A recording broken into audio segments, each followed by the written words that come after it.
Hello, Tywars 47 here, and welcome to another episode of Is It Good or Is It Pooh, a Tywars review. And today, or tonight, we're going to be reviewing Star Wars, The Last Skywalker.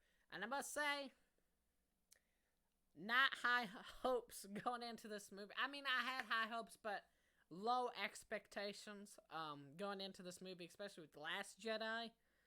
And I'll just go ahead and say it. Did it meet my expectations? Yeah, it did. But I had low expectations. Was it great? No. Was it bad? No. Pretty much what this movie is a lesson to all you future directors out there and current directors. Do not give a producer creative freedom to your trilogy. Okay? Don't start the beginning and have all these side plot points and have the fans all excited about these different things. Hand it over to another director who screws it all up, and then you have to come and fix it at the end. And that's what this movie is. This movie is literally J.J. Abrams trying to fix Rian Johnson's mistakes, hit different side plots and answer questions, try to give some people character development, that at the end, there's like a side plot point that they make that doesn't even get answered at the end. You're like, oh, they're going to try to even it out this way, give the fans a little bit of service, and then hit it here, kind of give the fans the best of both worlds. No, they didn't. It was like it was left unanswered. This movie just goes. And that's pretty much it, is that we had a beginning with The Force Awakens. We had Rian Johnson coming in with his own creative ideas and then messing things up. Pretty much is what I'm going to say. He pretty much messed things up. And then J.J. Abrams had to come in and wrap it into a package and be like, be happy. It doesn't work that way. The movie is like this. Imagine a plane flying slow into the ground, and then somebody jumps off the plane and takes off running on the asphalt, and it's like a cartoon where their legs are a blur, but they're stumbling around, and that's it for 2 hours. The show literally takes off running. It has so much ground to cover and character development to try to do. It hits running, and then it just goes and goes and goes and never gets under its feet. Right? He literally had to fix Rian Johnson's mistakes, try to make things compelling, and do some like character development. Like, why do all of a sudden they not trust this one character? And it made no sense. Oh, this character's been around for 2 movies, and then all of a sudden we're trying to give him a background. He should have been given a background, or at least the revelation to their speculation of why they don't trust him. In the last movie, in The Last Jedi, it was like we had a beginning, a middle beginning, and then an end. J.J. Abrams got the reins of this film. He was at the start line on the 3rd movie of the trilogy where we're supposed to be wrapping things up. He's at the start line, and he has to make it to the finish line. And you can tell. You can definitely tell that was the case during this movie. Was it a good movie? No. Was it a bad movie? No, it was okay. Pretty much, I give it a wet fart. I'll just go ahead and give it to you. It was a wet fart of a movie. It had poop in the underwear, but the underwear is salvageable. J.J. Abrams needs a high five, okay? He needs a high five because he actually did salvage it. At the end of the movie, there is a place to go because it's a multi-million-dollar franchise. You know, it's not going to go away, but there is a place to go at the end, which is nice. He does his best to wrap things up. You may not like how it got wrapped up. Like one dude, whenever we were leaving the theater, was like, I was there the night that Star Wars died.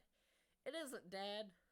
You know, pretty much Rian Johnson left it beat up and bloodied and barely able to breathe. And then J.J. Abrams came up and tried to nurse it back to health.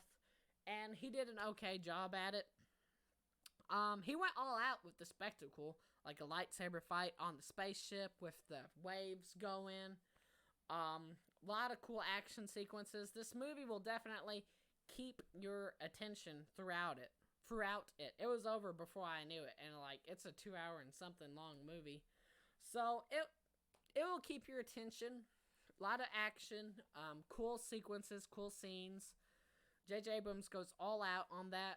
The characters, though, like I said, we ended up with a good start with the characters and some intrigue with the characters. Middle of the movie kind of ruined it. The middle movie of the trilogy kind of ruined it. And then, like, in the final movie, they're acting like they're buddies, like they have chemistry and stuff like that. It's like, well, we didn't see you get chemistry on screen. It doesn't feel like, oh, we're in a reunion and they're all joking with each other and having a good time while shooting action sequences. It's like, we didn't see this in the last movie. It's like the last movie was like another beginning. So, like, the characters fell flat. The only characters you somewhat care about is Rey and Finn. Kylo's a bad guy. I hate the fact that they made him Supreme Leader and killed Snoke. He wasn't meant to be the main bad guy. You can tell by the way he was written originally. This balance between good and evil, and giving you this inkling of thought that he was going to turn to the good side later on. And then you had that a little bit in the second movie too, eventually him becoming Supreme Leader, and you hate it. And you're like, he's not that good of a bad guy, and he has good in him. They've been building it up the last two movies. Why? Why Rian Johnson? Why? Okay? And then they bring in Palpatine kind of because it's like, well, Rian Johnson, of course, Palpatine's in the promotional material, so you should know. It's like, Snoke should have been the main bad guy here. Palpatine did not need to come back, but pretty much because Kylo Ren's not a good villain. And he has his own, like, arc going on that makes it unbelievable that he would turn just straight up baddie. So you have to have Palpatine show up. Okay? And Palpatine, I must say, though his inclusion in the trilogy was not needed, but had to happen because Kylo's not worthy of major bad guy status, Palpatine was well written. He is the best written character in the movie. He is a slithering snake, and he acts from the shadows, and it's well. He does well. He is the highlight of that movie. Him being the bad guy, he is the highlight of that movie, and probably the saving grace of that movie. To be honest, too, they did him well. Emperor Palpatine was well executed. If you're a fan of Palpatine, you should go see this movie, because they execute him perfectly. They do well with that. So, you have one well-written character with Emperor Palpatine, and then you have epic, well-shot action sequences where you sit around and be like, oh, this is a spectacle, this is cool, and that's about it. Okay, and then they end it on an okay note, where we have somewhere to go, and we can move on from, like, the past, and move forward, and all that stuff. J.J. Abrams wrapped it up. He gave fan service to people, like complaints have been rectified, and all this cool stuff, and a few other cool stuff, which I understand. He's like, oh, I'm giving it to the fans, but to the fans, the fan service, this is stuff that the fans want. But then, after what just happened with The Last Jedi, and then this rushed plot here, it literally feels like, oh, you're giving us fan service to kiss our butts. And I know it's like, I'm trying to make you happy and you're nitpicking it, but it does feel like it's butt kissing with the fan service. But hey, you can't go wrong with it. Some people like it, some people won't. I'm okay with it. Fan service, I'm okay with it. But that's pretty much it. It is a movie that's 100% exposition, trying to exposition,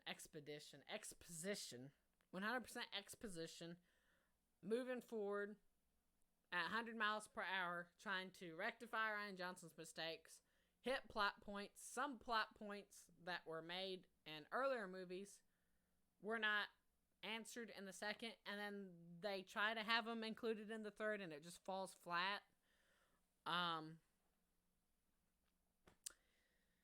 And I'll go over that and what I mean by that in the spoiler section, in the spoiler video. But it is what it is. As a major Star Wars fan, I'm kind of disappointed. I felt like there could have been more, and that J.J. Abrams does deserve props for trying to fix a broken trilogy. because it was a beginning, and then he has to wrap it all up pretty much in one movie whenever we should have had a middle that was getting us to this point. If there was a middle, this movie would have been awesome. Seriously. If there was a legit middle that had character development, actual plot, and set everything up for this movie would have been great. Would have been great. It's just disappointing. I guess I'll give this movie I'm going to give it a 7 out of 10. I'm going to go ahead and give it a 7 out of 10 because J.J. Abrams worked his butt off. It definitely earns it. The characters fall flat, but it is Star Wars. It does feel like a Star Wars movie, and it earns a 7 out of 10. A lot of it's just me being sad because, which is above average film, because it is above average. He keeps it from face planting the ground, and he pretty much saved the franchise, but it is what it is. If you're a fan of Star Wars, I definitely recommend going and seeing it. If you're a fan of Palpatine, definitely go see it, because he rocks it. Palpatine rocks that movie. And there you go. Satisfying conclusion? Somewhat. You pretty much know going in how it's gonna go to some extent. There are some twists where you're like, oh, that's cool, but it is what it is. J.J. Abrams pretty much saved the trilogy. It doesn't die here. He saved it. He should have been the director in the third one. I don't know what the heck happened. And this is a lesson to all you future directors out there and current ones. Don't let a random director in your movie, especially the one that likes to take risks like Rian Johnson does, don't let him mess with your trilogy. If you're going to do a trilogy, direct all 3 movies. Okay. If you like this video, make sure you hit the like button. If you have any comments or suggestions, leave them in the comment section below. And if you want more of my content, hit subscribe. Y'all have a good rest of the day. Bye.